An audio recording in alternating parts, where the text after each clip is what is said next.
Tagebuch Ostfront, Heeresgruppe Süd, Mai bis Juli 1942.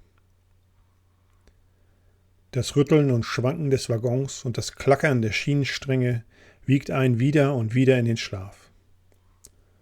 Scheinbar unendlich lang rollt der Zug und es ist ein Wechselspiel zwischen Wachsein und wieder Eindösen. Wenn der Schlaf kommt, ist es eigentlich eine Wonne, da man dann die Schmerzen nicht fühlt. Viel passiert hier nicht. Etwas essen, etwas trinken, das Stöhnen der anderen im Waggon und das Pfeifen der Lok.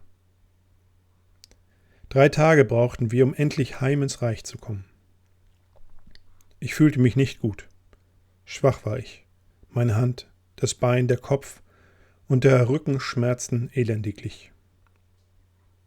Noch konnte mir keiner sagen, was ich wirklich hatte oder was nun alles kaputt war. Als der Zug endlich deutschen Boden erreichte, ging es mir immer schlechter. Schemenhaft konnte ich mich erinnern, ausgeladen worden zu sein. Dann der Transport mit einem LKW auf der Straße, bis es irgendwann ruhiger wurde.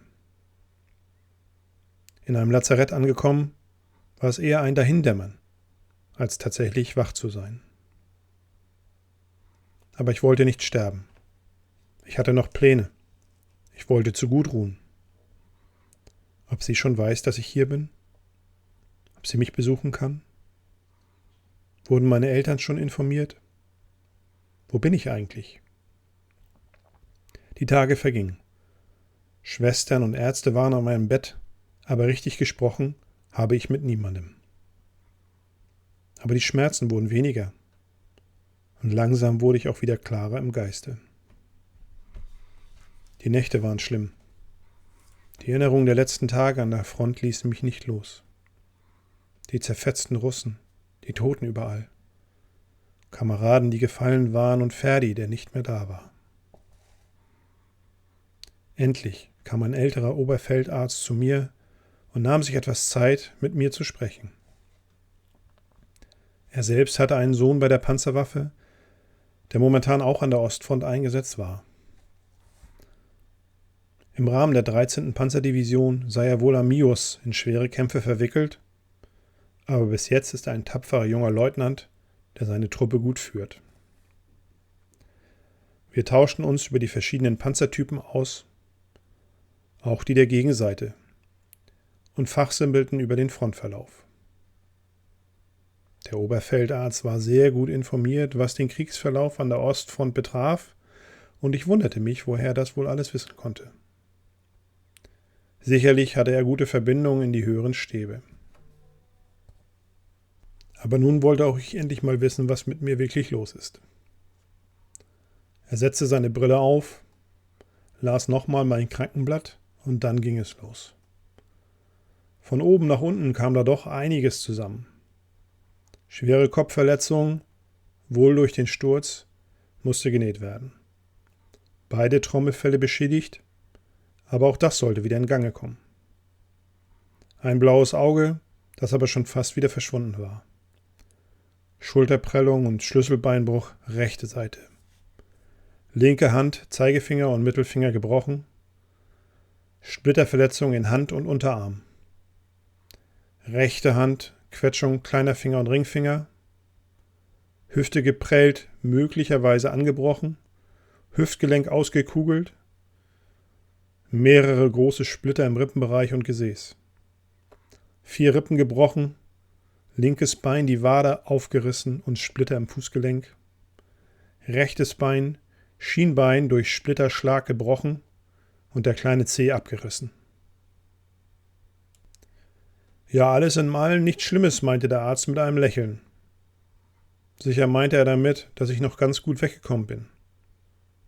Er fragte mich, an was ich mich noch erinnern konnte, bevor ich verwundet worden bin. Ich erzählte, das, was ich noch zusammenbringen konnte, und er meinte, dass es dann wohl die Russenbombe war, die direkt neben mir explodiert wäre. Ich erzählte natürlich nicht, dass ich gerade vom großen Geschäft kam. Das war mir dann doch zu peinlich. Ein paar Tage später kam dann endlich Post von zu Hause. Meine Eltern wussten um meinen Zustand und schrieben mir einen langen Brief. Sie freuten sich darauf, mich bald bei sich zu Hause zu haben. Dann ein Brief von Gudrun, der nach Rosen duftete und mir das Herz wärmte. Ich sehnte mich nach meiner lieben Gudrun, und vielleicht wäre es an der Zeit, den Bund der Ehe einzugehen, sofern sie mich will. Dann kam noch ein Brief. Von der Front. Von meinem Funker Peter. Lieber Rudolf, ich hoffe, du bist auf dem Weg der Besserung, da ich mir sehr viele Sorgen um dich gemacht habe. Ich war es, der dich in der Nähe des Unterstandes gefunden hat. Im Übrigen hat der Unterstand einen Volltreffer erhalten und alle 9 Kameraden dort drin sind gefallen. Ich denke, du hattest Glück, da nicht drin gewesen zu sein. Du hast schlimm ausgesehen und ich dachte, dass du es nicht schaffen würdest. Nachdem wir dich notdürftig verbunden haben, wurden alle unsere Verwundeten mit einem Schützenpanzerwagen nach hinten gebracht. Aber die schlechten Nachrichten kommen erst noch. Unser Ladeschütze Fritz und unser Kommandant Oberfeldwebel Hansen haben es beide nicht geschafft. Der Fritz wurde von Splittern durchsiebt in einem Graben gefunden. Und Oberfeldwebel Hansen wurde zuletzt gesehen, wie er panisch in die Richtung der Russenlinien gelaufen ist. Keiner weiß, was los war und ob er einfach nur durchgedreht ist. In dem Wirrwarr der Bombeneinschläge konnte das keiner so genau sagen. Er ist nicht mehr gefunden worden. Entweder Volltreffer oder übergelaufen. Ich würde eher sagen Volltreffer. Das macht es nicht besser, aber ich denke, alles andere will keiner hören. Du hast die ganz große Schlacht verpasst. Nachdem wir den Hügel eingenommen hatten, ging es die nächsten Tage wieder weiter gegen die starke Russenoffensive. Wir haben dem Iwan ordentlich eine verpasst, kann ich dir sagen. Einige Armeestäbe, sagt man, wurden überrannt und hohe Generäle gefangen genommen oder getötet. Überall Panzerwracks der Russen und Tausende von Gefangenen. Davon kann der sich nicht wiederholen. Nun geht es nach dem harten Winter endlich wieder voran. Isolde steht immer hart am Feind und die Ersatzleute haben sich in kurzer Zeit gut bewährt. Ein ganz junger Leutnant hat die Isolde übernommen, da nicht genug Kommandanten zur Verfügung stehen. Aber der Grünschnabel kann was. Wie ein Alter mit viel Ruhe und Übersicht geht er an den Feind. Der geliehene Richtschütze ist noch frisch und schießt ab und an daneben, aber auch das wird schon. Nun geht es wieder voran. Der Sommer kommt und wir werden diesmal den Russen besiegen. Ich hoffe, du bist bald wieder auf dem Damm und zurück bei uns. Viel Soldatenglück und auf bald. Dein Peter. 3-mal habe ich den Brief gelesen und war traurig, wieder 2 Kampfgefährten verloren zu haben. Der Fritz war ein guter Kamerad. Still und verschlossen, aber im Gefecht immer dabei, ohne Murren. Und der Kommandant? Es musste ja irgendwann mal passieren. Ich habe mir eigentlich schon gedacht, dass seine Nerven irgendwann mit ihm durchgehen. Aber überlaufen zum Russen, das wäre schon ein starkes Stück. Nun denn, ändern können wir es nicht und wer weiß, warum Dinge passieren. Nachdem ich langsam die rechte Hand wieder benutzen konnte, schrieb ich meinen Eltern und auch Gudrun. Ich erklärte, wie es mir geht und dass ich wohl in einigen Wochen auf Genesungsurlaub nach Hause kommen würde. Mittlerweile war auch meine Uniform vom Spieß an das Lazarett versendet worden. Ein paar Tage später kam der Oberfeldarzt und überreichte mir feierlich das Verwundetenabzeichen Silber und das Besitzzeugnis dazu.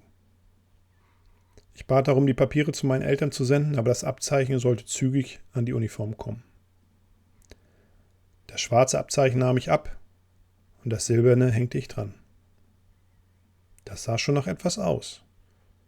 Panzerkampfabzeichen, EK1, EK2 und nun auch das Verwundetenabzeichen Silber. Kann sich sehen lassen, wenn ich nach Hause fahre. Und mein Herr Vater wird große Augen machen. Ein paar Wochen weiter. Der Juni war schon in seiner vollen Pracht und endlich konnte ich mich Richtung Heimat aufmachen. Die Hände funktionierten wieder, die Beine waren auch ganz gut in Schuss und das Gehör war wiederhergestellt. Ich humpelte noch leicht, aber das gibt sich wohl in ein paar Wochen, meinte der Oberfeldarzt. Wie ein väterlicher Freund verabschiedete er mich und ich machte mich mit den entsprechenden Papieren auf den Weg nach Hause. Zu Hause. Ja, eben eine andere Welt. Am Bahnhof empfing mich meine Familie und es war eine tränenreiche Begrüßung. Mein Vater war stolz wie Oskar, dass sein Sohn nun schon wie ein Kriegsheld nach Hause kam. Und auch Gudrun war da. Und sie war noch schöner, als ich sie in Erinnerung hatte. Viele Freunde waren gekommen und die Knirpse waren ganz aus dem Häuschen, mich in meiner schwarzen Panzeruniform zu sehen. Die nächsten Tage waren wirklich schön und erholsam. Ich freute mich sehr, zu Hause zu sein, aber auch hier im Norden spürte man den Krieg. Vieles hatte sich verändert. Die Kriegsbegeisterung war nicht mehr wie 1941. Aber lange sollte es ja nicht mehr dauern. Die Veteranen aus 1418 überboten sich mit Siegesparolen und sahen schon die ganze Welt in deutscher Hand. Ich hielt mich dann immer ein wenig zurück, wie es an der Front wirklich aussieht und dass es gar nicht so einfach ist, den Russen in die Knie zu zwingen. Das wollte auch keiner hören. Viel Zeit verbrachte ich mit Gudrun und wir waren uns einig, dass sie im Herbst meine Frau werden sollte. Genug Zeit, alles zu planen und auf Heimaturlaub zu kommen. Eine Ferntrauung wollten wir beide nicht und wir waren guter Dinge, dass es alles klappen würde. Pflichtgemäß meldete ich mich am Ende meines Genesungsurlaubes bei der Ersatzabteilung, um wieder als frontverwendungsfähig in meine alte Einheit zu kommen. Wohin wird es gehen? Was wird auf mich zukommen? Wer wird noch da sein von der alten Truppe? Über 2 Monate war ich jetzt weg vom Regiment und der Drang, wieder mit dem Panzer in den Kampf zu ziehen, ließ mich nicht los. Ich bekam meine Papiere und nach einer letzten, wundervollen Nacht mit meiner Gudrun ging es wieder los in den Osten. Zurück zu meinen Kameraden. Zurück zum Krieg.